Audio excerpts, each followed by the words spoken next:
Hello and welcome to another episode of DeGuard's podcast. I'm Nathan Rivard, and today joining us in the studio is Captain Conrad Roberts.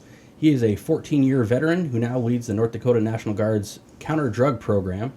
Before we dive into the incredible team his work's done in 2025, we're going to highlight his background a little bit and the impact his team has on the state. So, Captain Roberts, hello and welcome to the show. Thank you for having me. I really appreciate the opportunity.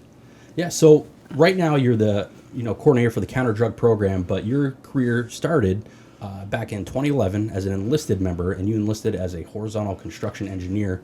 What drew you to the National Guard and that career field? Well, I was at a very, interesting point in my life where I was done with my 2-year degree. Didn't come from a wealthy family. Didn't know how I would pay for a 4-year degree. So one day I decided that I'm going to go talk to the ROTC office at NDSU. And initially it was Ron Joyce. He was the RU. I don't recall what the acronym stands for, but essentially he's the guy that did all the recruiting for officers to NDSU and UND, I believe. And he said, "Oh, you got your 2-year degree already? Why don't you just go join the Guard, and then you can come back to us when you're done with basic, and then you just have 2 years and you get your 4-year degree." Super easy. All right, well, let me go to the recruiter. So literally drove to the recruiting station, talked to Sergeant Katie Fagry. That was her maiden name. I don't know what she is, or I believe she's retired now, but she was my recruiter. Got me a MEPS appointment 2 weeks later. Went to MEPS and joined the Guard. So trying to break records with, too many people that do it within 2 weeks. Yeah, I just, I don't know why I wanted to do ROTC, and then some other opportunities came forward before I was able to go back to school after basic training. And to answer your question about horizontal construction engineer, I originally was going to be geospatial engineer, but there was only one slot in the state, and they promised that to somebody else who hadn't enlisted yet, but they wanted to hold their word. So I've always loved heavy equipment, and that was one of the first things that I thought, I could go to do something that I've loved since I was a kid. So it's fun. Sometimes I think it's more fun than flying helicopters, to be completely honest, but I'm sure it's a little bit less high in the air as well. Oh, yeah, exactly. So you talked about attending NDSU. You finished your 2-year degree, looking for the 4-year, Yep. essentially to become an officer. So you received what was then called the Minuteman Scholarship to attend NDSU. What does that pay for you? And then what was your motivation to actually become an officer in the National Guard? Yeah, so I started out in the 815th Engineer Company. It was some of the most fun I've ever had running heavy equipment. Great culture that they had down there as far as just the team working together. It was your own detachment, 60 miles away from the nearest headquarters unit. There's a lieutenant in charge of the 40 dudes that did their jobs well, and just getting to lead that kind of organization was really what spurred me and helped me decide that officer was going to be a better career for my future. And then becoming an officer, you chose the branch and became an aviation officer. So what was it about aviation that captured your interest to move away from heavy equipment? Well, I had always thought aviation was like an unattainable, like when you're outside of aviation, you look at them and you're like, oh, those guys are so cool. Because when I was with the 815th, I had the opportunity to go to air assault and rappel master schools. And I was performing rappel master duties up at Camp Grafton. And the aviation battalion came through, and I was doing rappel master stuff for those guys while they were on the rappel wall. Just some of the stories that they were sharing, and just the atmosphere that they had, and the culture that you could see that they were all in it together, and that really drew me towards it. And then also a good friend of mine that he's lives in Hawaii. His name is Robbie Melland. I don't know if some of the listeners maybe know who he is, but a good friend of mine. He just was like, well, if you want to do aviation, why don't you just do it? And I was like, well, I don't feel like I'm smart enough and all this other stuff. And he's like, no, man, just go for it. So I tried. I went to the board. They liked me.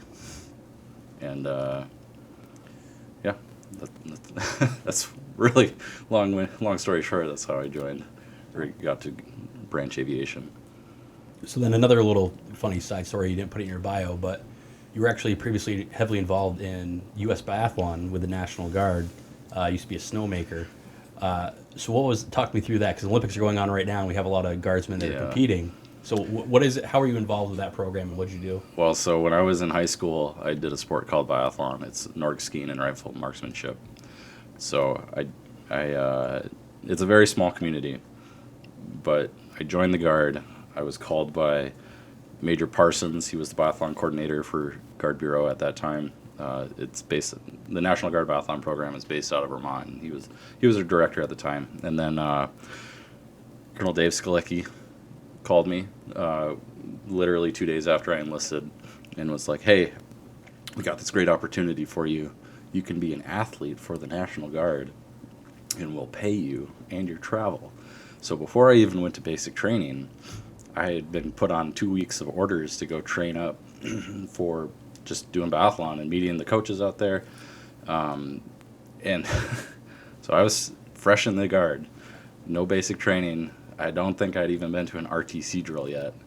And I was given the opportunity to go to Vermont to train for 2 weeks.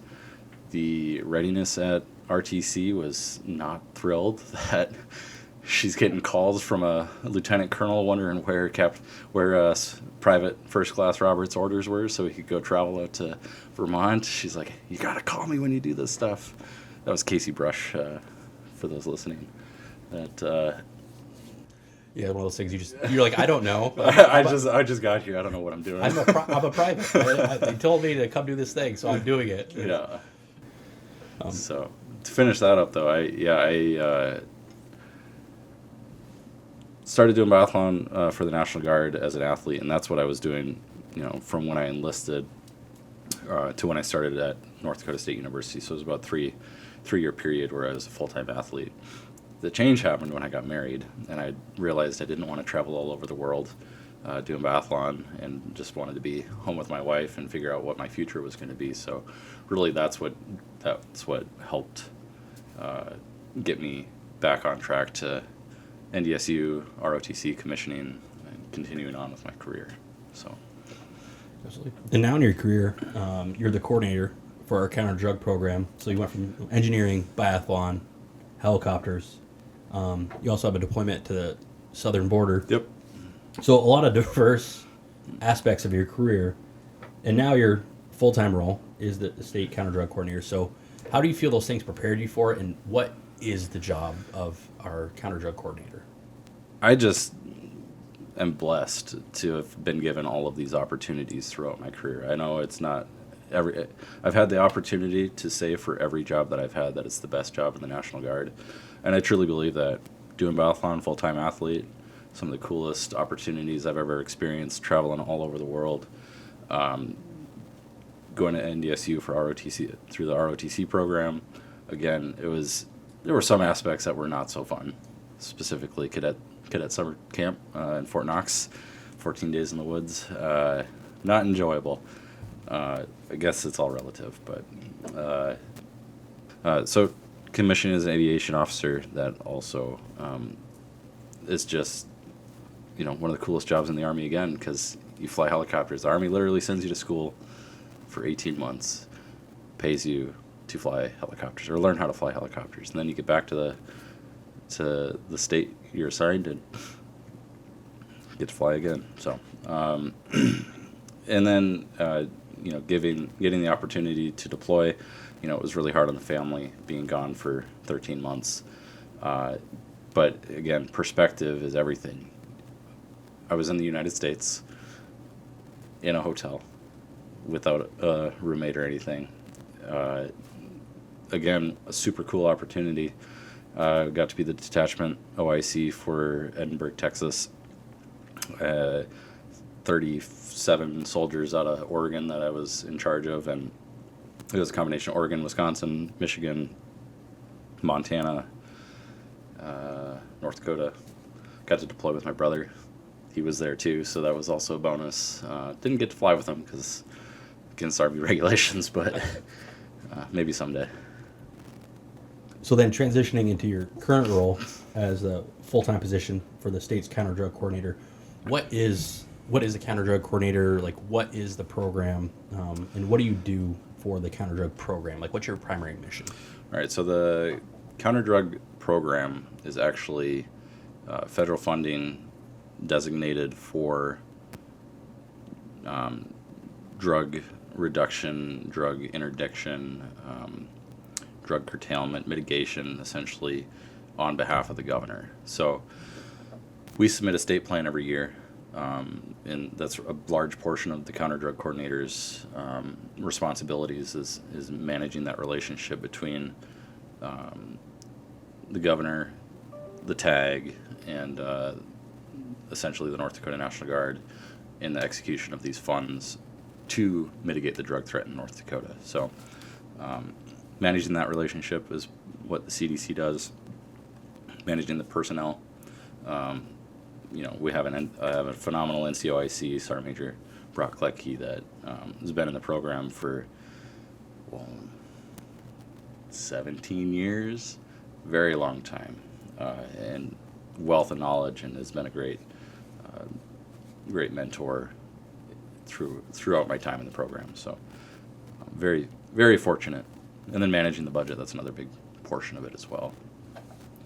And it seems like you have two very distinct aspects of the program. One is, enforcement support for local and federal, state law enforcement, but then also community outreach. So why is it important for the Guard in the counter-drug program to be involved in both those aspects? So the counter-drug program has several functional areas: aviation support, analytical support, ground reconnaissance support, and then outreach support. North Dakota performs 3 of those functional areas: aviation support, analytical, and outreach. North Dakota is so open that there isn't a whole lot of use for ground recon because a lot of those guys are used for helping find grows out in the sticks of Kentucky or any other heavily wooded state. Easier to fly a helicopter when you can look at the prairies. Yeah, helicopters have a lot better visibility of the ground situation. So, absolutely. And then you talked about it a little bit with the community support. So, last year you were involved with a lot of outreach, doing a lot of visits, and you actually did community outreach to over 2,400 kids and students. Yep. So, why is it important to take part in those school events with local law enforcement? And then, what's it like for a kid to see soldiers and helicopters, aircraft, of something they might not even know exists? Yeah. So you're that's our drug demand reduction and outreach functional area. It was more prominent back 10 years ago, where outreach was a big part of what counter drug did. Went away for like I said, 10 years or so. But now it's back because people are realizing that, or leadership is realizing that seeing the National Guard within the community performing tasks that aren't directly related to recruiting is incredibly beneficial for building credibility within the organization and within the community. So our outreach efforts are to partner with schools across the state with law enforcement, in coordination with law enforcement. That's the key aspect there. And essentially we help do all of the functions that the military is good at: coordination, networking, planning, and we help bring these events together with DEA, Sheriff's Office, state law enforcement, federal law enforcement, bring all these parties together to create an event that is memorable and impactful to students. And so we present this information on the impacts of drugs and how how it can impact you as you're growing. I'm a product of the Dare generation. I still get the Dare song stuck in my head occasionally. And really, I think just getting kids exposed at a young age to help them realize how bad of an impact drugs can have on you as you're developing is incredibly important. And I know one of the big events you did was you partnered with a mother who unfortunately lost a child to drugs, and Yep. it was talking about her story of trying to help the next generation of this is what the impact is. So Yep. can you explain a little bit about what you do for those? Yeah, that is incorporated into our programming that we provide. Really, again, it's the perspective of lasting impacts. It's not just you OD on drugs and you're gone and everybody forgets you. It's you're gone and it's a lasting impact on everybody that you knew or that was a part of your community. So, helping students realize that decisions they make have a lasting impact beyond just themselves is incredibly it's a part of what we're trying to convey, but I think the most effective way is real world experiences, and having a mother talk about her real world experiences. I feel like a lot more people can understand that perspective. So it's a real it's a real tearjerker, I tell you. No, I can imagine it's someone speaking to it. This is how it's impacted my life, and Yep. my child didn't think it would, and then here I am dealing with the repercussions of Yep. that. Yep. Absolutely. So one of the other things you do with the community outreach, the DDRO, is drug takebacks. You have assisted in collecting over 126 pounds of expired drugs, which in my mind is a ton, because I know whenever I received prescription drugs after a doctor's visit, you're sick, anything like that, it's usually a tiny amount. So Yep. 126 pounds, basically a person, and the value of that was over $100,000 in Yeah. value. So why are these drug take-back events a very important, critical part of your overall counter-drug strategy? Yeah, it's again, we're partnering with law enforcement agencies to help provide the logistics and the personnel to be at the booth available for community members to bring their expired prescriptions to. A lot of people don't know what to do with them. They get prescribed however many pills of opioids to help mitigate their pain, and they don't use them all, which is good for them. But what do you do with it after the fact? It is a controlled substance. And again, the best thing to do is bring it to a drug take-back event. It helps keep it off the street. It won't inadvertently get into somebody's hands. So I'm not saying everybody's nefarious with them, but it's just a good way to keep them get them off the streets and keep them off the streets. So definitely better than I'm going to do the flush it down the toilet. Yeah, it's definitely better than doing that. So you have full-time staff with yourself, pilots, other people that can do it as well, but you're also incorporating, traditional guard members who work that 1 weekend a month, essentially. I understand pilots get a little bit more because they need to stay current on their hours, but you've been integrating them in real-world missions. So how does that benefit the pilot and your program and the overall readiness of the National Guard to be able to have experienced pilots get more experience within your program? Yep. So the mission essential tasks that and the individual tasks that the pilots have to perform on the National Guard side are what you do on the counter drug side. Essentially identical. So being able to allow our M-Day pilots to perform those real world missions, it helps. The training value is incredible that they get to execute it real world. So being able to prioritize, flight hours are a finite resource, and being able to ensure that other pilots have the opportunity to fly and get that real world training is incredibly valuable to their abilities as pilots, and the training value out of it. looking back on your, fiscal year 25 counter drug achievements, some of them are pretty significant. So one of them is over $1 million in cash, assisting local and federal law enforcement with 130 arrests linked to the operations you're supporting. And a lot of that comes down to not just aircraft in the sky, but a lot of analytical support. So what is it that you're doing and how are you achieving those results?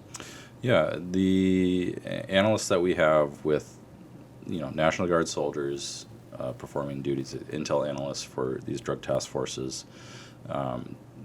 they're not directly, they're not on the front lines seizing the drugs. This is their analytical work that directly contributes to the seizure of that money, drugs, weapons, arrests, whatever it is.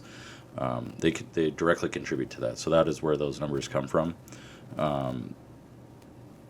Really, the efforts on the southern border have actually paid off. There's been a significant decrease in fentanyl seizures over the last 12 months, and cash seizures increased.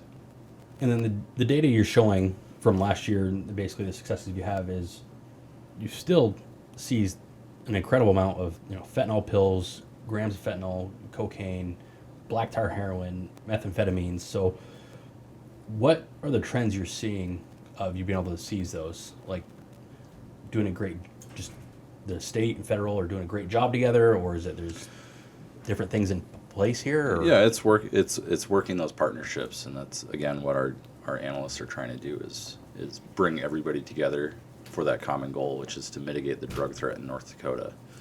So if we can be that bridge between agencies, trying to be that common ground that brings everybody together to meet that common goal. That's the biggest aspect that our analysts bring is commonality. So they're able to meet with their fellow analysts. Fargo's able to talk easily between Bismarck and Minot and the other locations that we have our analysts at. I think one of the big highlights from last year was actually award that your program received with other agencies for working together to help combat drug trafficking, and that was being organized. So what was that award that you received, and why'd you receive it?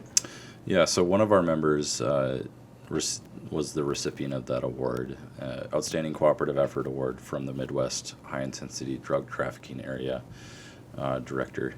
And that was really, it just showcases our analysts' ability to work outside of multi-agency organizations, be able to coordinate through federal organizations outside of North Dakota, and it really just highlights how the drug threat to North Dakota is a national issue as well. It's not just isolated to North Dakota. We're impacted just as much as the next state. So being able to work with other states and other federal agencies is incredibly important to the success of the counter-drug program here in North Dakota. And then looking ahead, had a very successful year for fiscal year 25. What would you say you're most proud of from that year? Oh man, all our folks working together to mitigate the drug threat. I've said it a bunch, but that is the sole reason North Dakota counter-drug exists. And to top it off, we're not just we're not just intel analysts, we're not just pilots, we're not just budget analysts and NCOICs. We're soldiers, first and foremost. We're bridgers, we're engineers, MPs, all the MOSs that our soldiers do, being able to balance your full-time job requirements with your traditional guard requirements, and being citizen soldiers is, being able to lead those people is probably the most satisfying or gratifying part of my job. And then the impact that we get to make on the community is incredible. One of the outreach events that we did, we landed a helicopter in the Alexander football field, Alexander, North Dakota, small town by Watford City, and landed a helicopter in their football field, dropped off our DEA agent to go do a couple presentations for for our outreach curriculum, and get out the helicopter, and the crowd is roaring. These kids are just pumped because it's the coolest thing that's probably happened in East Alexander in 20 years. We did another event similar in Dunseith, and I was literally told by several people, man, this is the coolest thing in Dunseith in 25 years. So being able to provide that experience is also very gratifying, and it just shows that what we do is successful, because you will never be able to quantify, did that event stop this person from using drugs in the future? I'm never going to know that, but it's just hoping that the impact you create at that age will last, and hopefully get them interested in maybe joining the Guard someday. You know. Yeah, definitely. Though you land, and then the kid just waiting for the helicopter to turn off so they can start climbing around, sit in the cockpit. Yeah, well, climbing, that's a little aggressive. Well, inside, sit in the seat and. Yeah, getting to sit in the helicopter, and a lot of kids love it. It's pretty cool to see the smiles on their faces. So. And then, what are you looking forward to in 2026? Really just doing it all over again. I think we've got a really good thing going. Again, best job in the Army right now for me, and continuing improving the program, because there's always ways we can improve, and meeting the high expectations that the TAG and Governor have for our program. And then if there's anyone out there with local federal law enforcement, what would be a way for them to basically work with you? Like, what's something you would want them to highlight if they want to do a community event with you or work with you? What would be the process for them? Yeah, just reach out to our office. Just reach out to our office, and you'll be able to get in contact with myself or NCOIC, and we'll work with you from there. Perfect. That was today's episode. We are joined by Captain Conrad Roberts. He is the counterdrug coordinator for the North Dakota National Guard. Thank you so much for joining us today. Thank you. Appreciate it.